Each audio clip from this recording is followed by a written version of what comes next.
Dear students, हम लोग भारतीय भूगोल में आज एक दूसरा विषय शुरू करने जा रहे हैं। विषय है इंडियन सॉइल्स, भारतीय मृदा। आमतौर पे इसकी जो पढ़ने की परिपाटी है कि हम लोग क्लासिफिकेशन ऑफ सॉइल पढ़ते हैं, यानी भारत में कितने प्रकार के मृदा पाए जाते हैं, कहाँ कहाँ पाए जाते हैं। तो वो तो हम लोग पढ़ेंगे ही, लेकिन हम चाहते ये हैं कि भारतीय मृदा से जुड़ी हुई या अन्य मृदाओं से भी जुड़ी हुई कुछ बातें हैं, जो बेसिक फैक्ट्स है, जो मूलभूत तथ्य है, वो मूलभूत तथ्य जो है आप लोग जानें, और उसके बाद हम लोग मूल विषय पर आकर अध्ययन करेंगे। तो मूलभूत तथ्यों में कुछ चीजें हैं जो आपको जाननी चाहिए। जैसे पहला कि मृदा क्या है, किसको मृदा बोलते हैं, मृदा निर्माण कैसे होता है, क्या कारक है, ह्यूमस किसको बोलते हैं, इसके अलावा मृदा संरचना क्या है, मृदा अम्लता क्या है, मृदा वायु क्या है और मृदा जल क्या है। इन सारे चीजों को का अगर हम लोग अध्ययन कर लेंगे, उसके बाद यदि हम लोग क्लासिफिकेशन ऑफ सॉइल पढ़ेंगे भारत का, तो हमको बातें ज्यादा समझ में आएंगी। अगर इनको हम नहीं पढ़ते हैं और डायरेक्ट हम क्लासिफिकेशन ऑफ इंडियन सॉइल पे आते हैं, तो हमारा अध्ययन अधूरा माना जाएगा। ये बहुत सारी बातें हम लोग को समझ में नहीं आएंगी। इसलिए अच्छा अध्येता के लिए ये अनिवार्य है कि वो मूलभूत बातों को, जो बेसिक चीज है मृदा के बारे में, उसको जाने। ठीक है, तो सबसे पहले देखते हैं कि व्हाट इज सॉइल, यानी मृदा क्या है। तो मृदा जब हम नाम लेते हैं तो आपके सामने में एक तस्वीर उभर के चली आती है कि जमीन पर बिछा हुआ जो भुरभुरा पदार्थ है वही मृदा है, वही सॉइल। और उस पर अगर बड़ा चट्टान पाया जा रहा है, ठीक है, या कीचड़ वगैरह है, तो ये मृदा में, ये सॉइल में नहीं आता है। तो सबसे पहले तो अपना ये कंसेप्ट आप दुरुस्त कर लीजिए कि जब हम चट्टान शब्द, रॉक्स शब्द इस्तेमाल करते हैं तो उसका अर्थ क्या होता है। जब चट्टान रॉक्स हम पढ़ा रहे थे आपको, तो उस समय भी ये बात को बताया था। आज मृदा पढ़ा रहे हैं तो भी हम बता रहे हैं, क्योंकि चट्टान और मृदा में एक अन्योन्याश्रय संबंध है। जब तक उन संबंधों को नहीं देखेंगे तब तक जो है हम नहीं समझ पाएंगे। अब आइए कि चट्टान का अर्थ क्या होता है। तो चट्टान का अर्थ होता है कि इस भूपरपट्टी पर, क्रस्ट पर पाया जाने वाला ठोस पत्थर, ठीक है, ठोस पत्थर का टूटा हुआ भुरभुरा भाग या गीला हुआ उसका भाग, ये सभी के सभी चट्टान में आते हैं। अर्थात दूसरे शब्दों में कहा जाए तो ग्रेनाइट के तरह सख्त जो पत्थर है वो भी चट्टान है, बालुका के तरह जो भुरभुरा चीज है वो भी चट्टान है, ज्वालामुखी से निकला हुआ जो राख है और वो जम गया है वो भी चट्टान। ये सभी को हम लोग चट्टान, रॉक्स बोलते हैं। चट्टान का जो कठोर रूप है उसको पत्थर, उसको स्टोन बोलते हैं। और चट्टान का जो मुलायम रूप है और उसमें और भी प्रक्रियाएं घटित होती हैं, उसी से मिट्टी का निर्माण। बात समझ में आई? अब देखिए साहब कि मिट्टी कहलाने के लिए क्या जरूरी है, यानी मिट्टी किसको कहते हैं।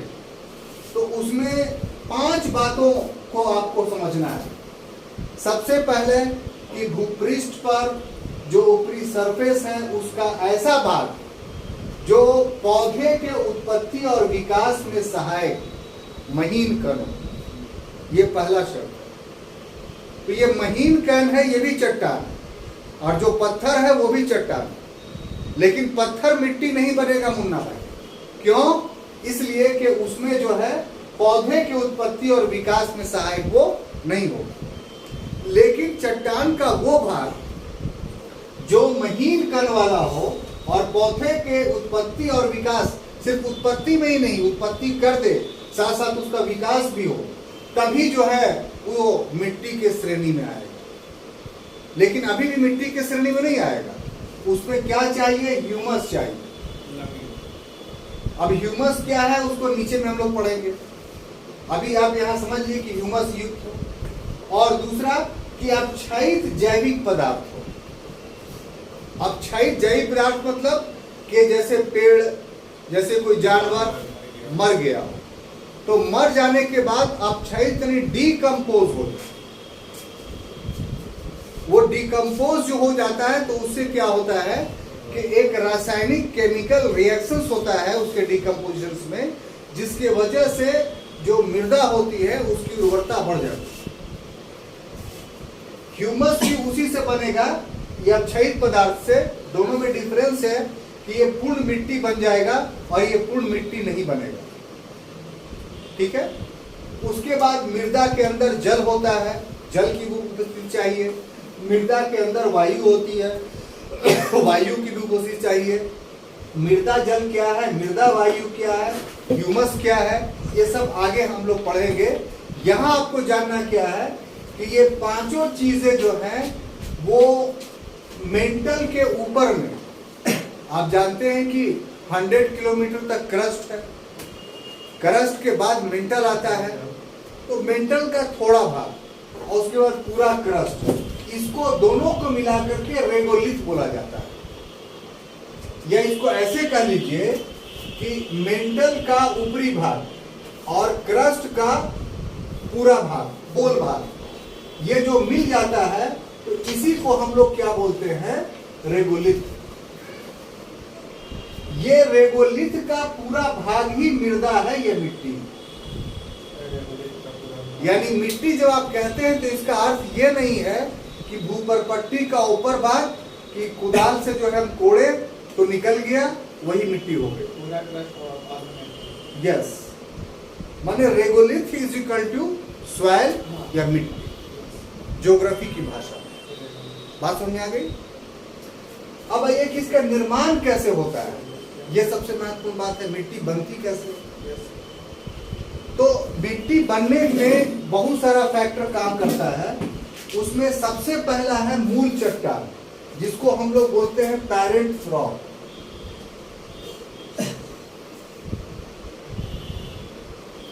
अब पेरेंट्स रॉक पे कौन कौन आएगा? तो इग्नियस रॉक्स भी आएगा, सेडिमेंट्री रॉक्स भी आएगा और मेटामॉर्फिक रॉक्स भी आएगा। प्लस जो ज्वालामुखी उद्गार से जमा हुआ मैग्मा है वो भी आएगा। Igneous rock, sedimentary rock, metamorphic rocks और लावा रॉक्स, ये जितने रॉक्स अगर चूर्ण होकर करके यानी टूट कर करके, टूटते कैसे हैं तो निक्षालन के वजह से, सॉरी अपक्षय के वजह से, डेनुडेशंस के वजह से, वेदरिंग के वजह से।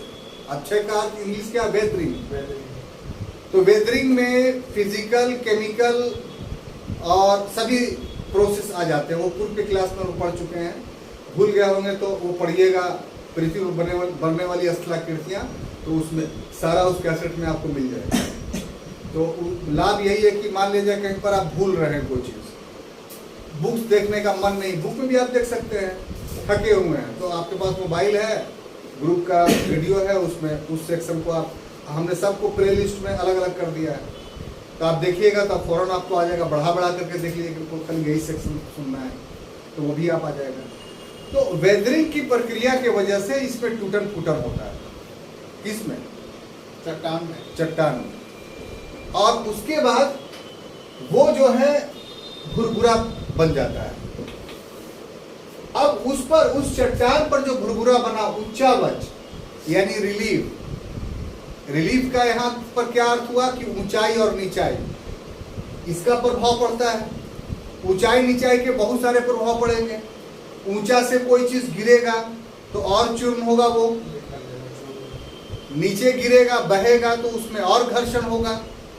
तो इस ढंग से ऊंचाई के आधार पर भी जो है प्रभावी। जलवायु का है, अगर जलवायु जो है वो बिल्कुल गर्म है तो उसमें जो है वो ह्यूमस का निर्माण नहीं हो पाएगा। जलवायु अगर शीतोष्ण है तो होगा। जलवायु अगर आर्द्र और उष्ण दोनों है तो ज्यादा फर्टाइल लैंड होगा। तो इस ढंग से जलवायु प्रभावित करता है। जैविक और अजैविक क्या है कि अगर कोई चीज भौतिक चीज है, मान लिया जाए लकड़ी ही है, उसका आप इस्तेमाल कर रहे थे टेबल बेंच कुर्सी के रूप में, वो घुन खा करके किसी ढंग से सड़ गल गया, वो भी गल करके मिट्टी बन गया। या कोई जीवित जानवर है वो मर गया तो भी गल करके जो है मिट्टी में मिल गया। तो ये दोनों चीजें उसको उसके मिट्टी के स्वरूप को परिवर्तित कर देती है। परिवर्तित क्या करती है कि वही मिट्टी को में ह्यूमस प्रदान कर देती है, जिससे वो फर्टाइल हो जाता है, ज्यादा उर्वर हो जाता है। समय, ये सारा प्रोसेस करने में टाइम चाहिए। ऐसा नहीं है साहब कि आप पत्थर को चूर दीजिए, ठीक है, और उसके बाद जैसा कि हमने बताया कि बेंच उंच को चूर चार करके और किसी जानवर के को मार करके उसको चूर चार दीजिए और सबको मिला करके बोले चल इसमें पौधा निकल, तो वो भी मिट्टी नहीं बना। उस साथ मिक्सिंग के बाद उसमें प्रोसेस चलता है, केमिकल प्रोसेस, और उस रिएक्शंस के बाद जो है वो सारे चीज आपस में मिल जाते हैं, जिसको कोलाइडी विलियन कहा जाता है। और इस प्रोसेस के तहत वो मिट्टी निर्मित होता है, इसलिए उसमें समय भी चाहिए। तो इस ढंग से मृदा का निर्माण के फैक्टर्स कारक है। अब आइए ह्यूमस, ह्यूमस किसको बोलते हैं? तो सिंपल सी बात है कि मृत जैविक पदार्थ जो भी है तो उसमें अपघटन होता है। अपघटन का इंग्लिश होता है डीकम्पोजिशन। क्या चीज?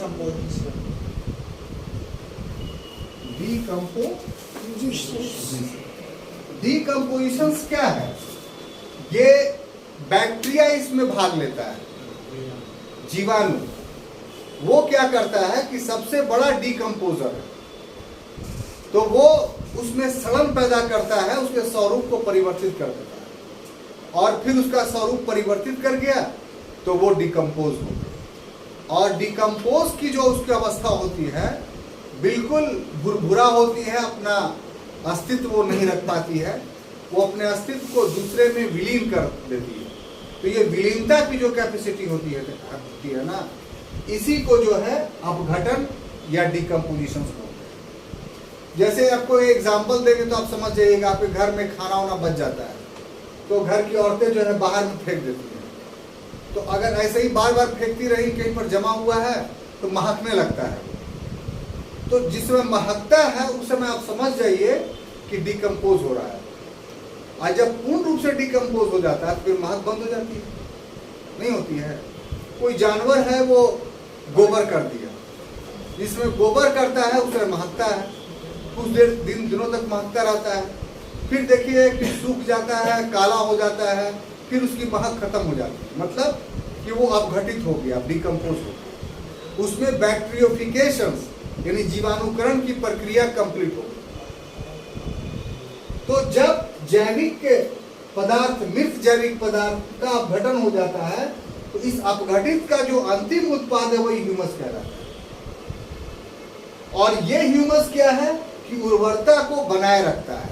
अब यहाँ पर आपको टेक्निकलिटी समझनी है, यहीं पर जो बोला था कि इसको हम समझाएंगे नीचे में, वो आप समझिए कि ह्यूमस कैसे उर्वरता को बनाए रखता है, कैसे वो किसी मिट्टी को फर्टाइल बनाता है।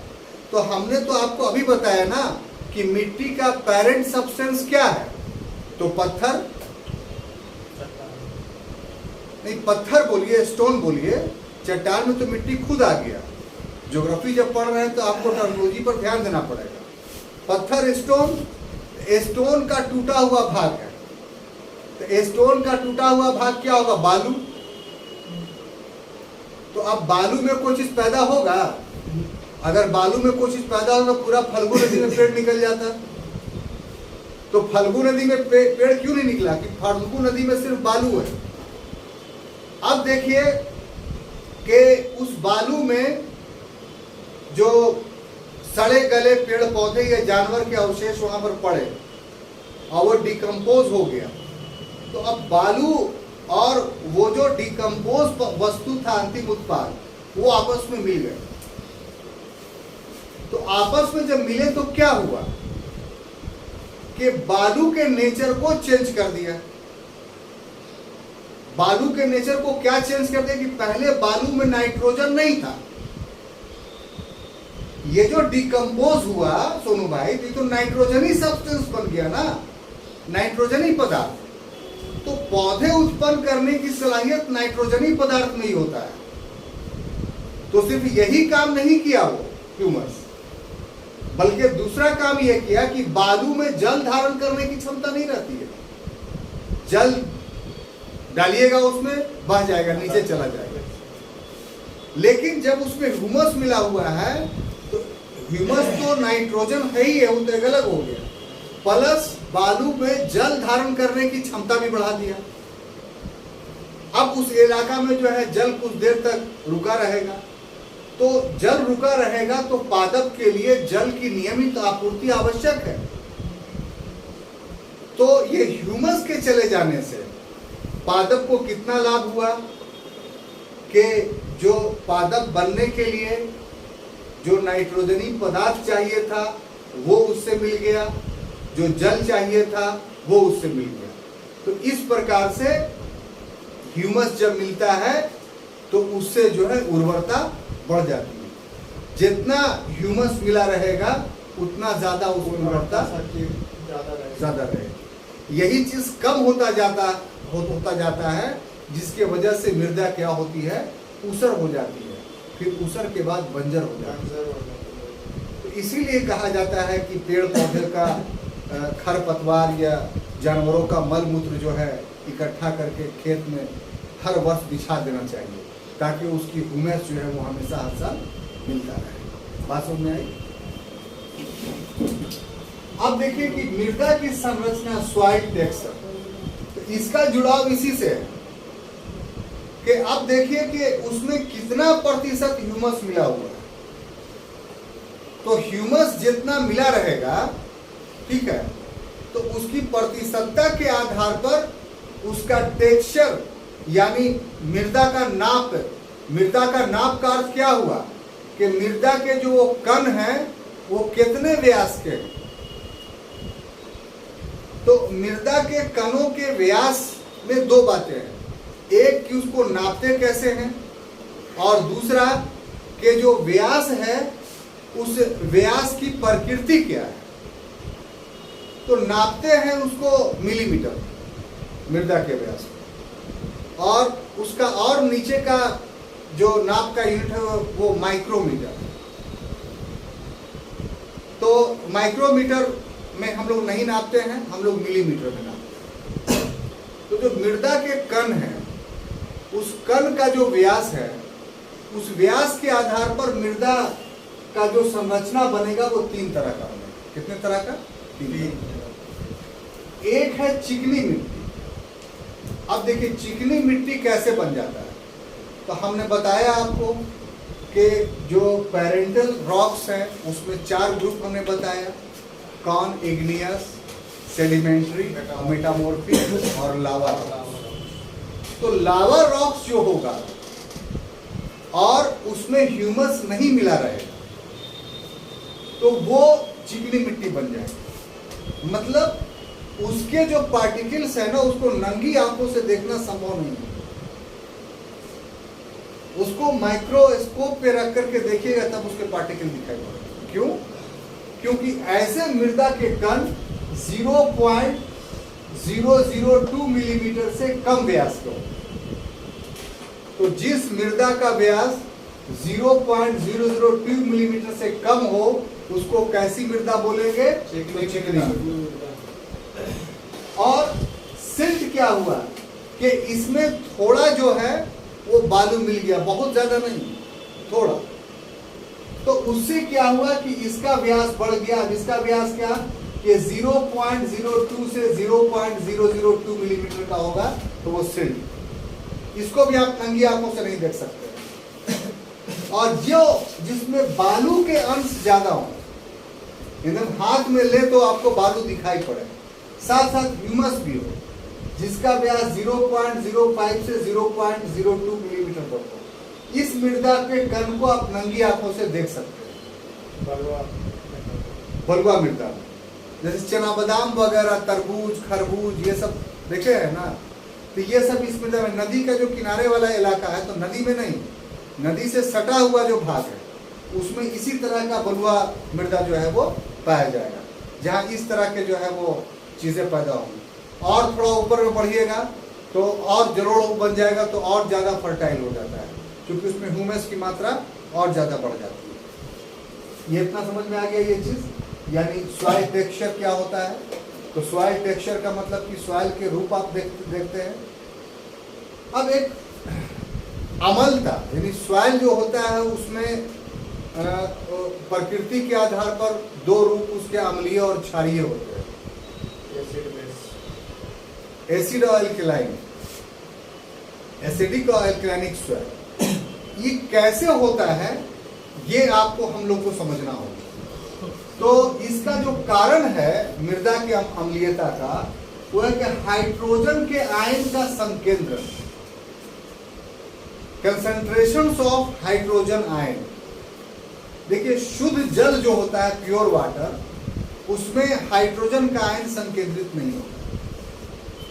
अब देखिए अगर शुद्ध जल के में 10 मिलियन का एक भाग में अगर हाइड्रोजन आयन विघटित हो जाता है, मिल जाता है, ठीक है, तो क्या होता है कि उसका पीएच मान 7.00 हो जाता है, उदास हो जाता है। और 7.00 निष्क्रिय पानी होता है, ना वो एसिडिक होगा और ना वो अल्कलाइन होगा। यहां पर बहुत ध्यान देने वाली बात है, लोग बोलचाल की भाषा में बोल जाते हैं कि 7 उदासीन है, 7 से कम हो गया तो अम्लीय हो गया, 7 से अधिक हो गया तो क्षारीय। जो गलत बात है। कैसे गलत बात है कि अगर इस उदासीन में कास्टिक सोडा हम मिलाते हैं, क्या चीज, कास्टिक सोडा, तो फिर उसका पीएच मान 3 तक नीचे जाएगा।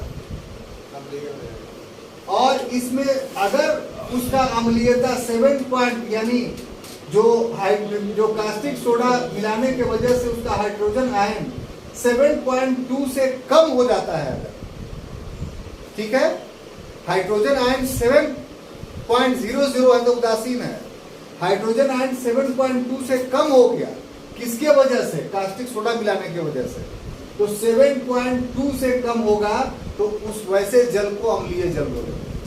सर कास्टिक सोडा मिलाने से अम्लीय होता है, क्षारीय होता है ना, हां सल्फ्यूरिक एसिड वो उल्टा हो, यस क्षारीय होता है, इसको उल्टा पीएच मान ठीक है सर, ठीक है। अम्लीय का होता है।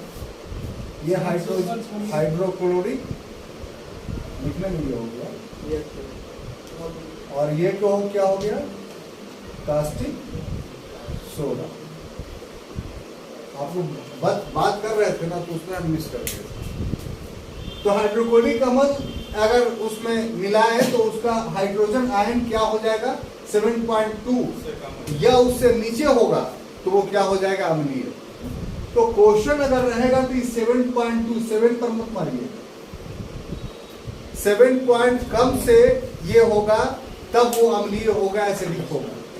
और यहाँ क्या है कि 7.2 से अधिक होगा तब ये क्षारीय होगा। इसमें पाइवटल रोल कौन अदा कर रहा था, तो हाइड्रोजन आयन। क्लियर। अब आइए मृदा वायु क्या है। तो मृदा में मौजूद जो वायु होता है उसको मृदा वायु बोलते हैं। इसके 2 काम, मृदा में अगर वायु रहता है तो 2 काम बहुत महत्वपूर्ण करता है। एक कि ऑक्सीकरण करता है, ऑक्सीडेशन से इसको इंग्लिश में बोलते हैं। इसका मतलब क्या हुआ कि जो मृदा में मिले हुए कुछ पदार्थ हैं उससे ये ऑक्सीजन रिएक्शन जो करता है तो उस रिएक्शन को ऑक्सीकरण या ऑक्सीडेशन बोलते हैं। और इससे एक बाई प्रोडक्ट निकलता है नाइट्रोजन। तो ये नाइट्रोजन पौधे की वृद्धि के लिए काफी जरूरी है। तो अगर वायु नहीं हो तो ये ऑक्सीकरण की घटना नहीं घटेगी, ऑक्सीकरण की घटना नहीं घटेगी तो नाइट्रोजन नहीं मिलेगा। अब आइए इसमें जीवाणु भी रहता है। तो जीवाणु वायु में ही सक्रिय रह सकता है। जीवाणु वायु में सक्रिय रहता है, इसीलिए इसको एरोबिक बोलते हैं, वायुजीवी बोलते हैं।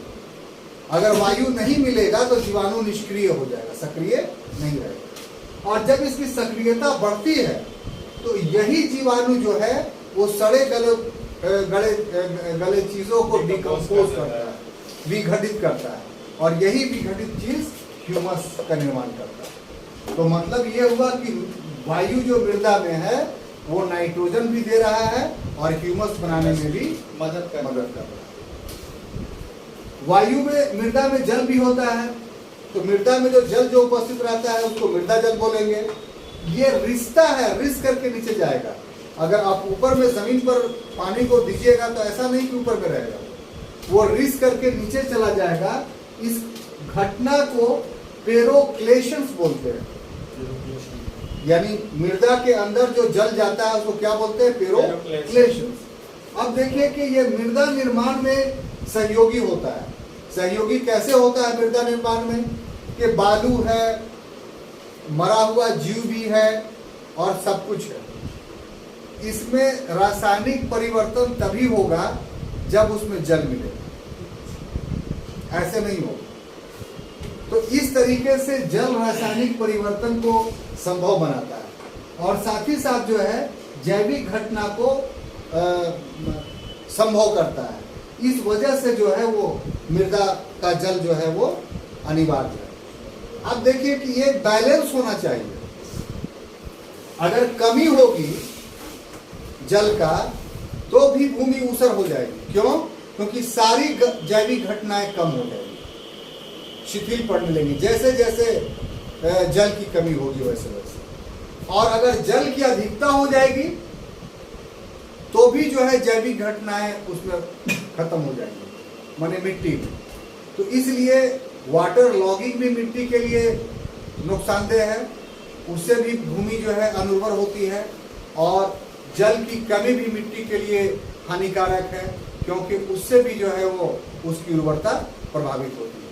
तो छात्रों, ये सब वो कुछ मूलभूत बातें थी जो मिट्टी के संबंध में आपको जानना जरूरी था। अब अगले क्लास में हम लोग मिलेंगे तो क्लासिफिकेशंस ऑफ इंडियन सॉइल पढ़ेंगे, जो कल के क्लास में हम लोग का होगा। तब तक के लिए धन्यवाद।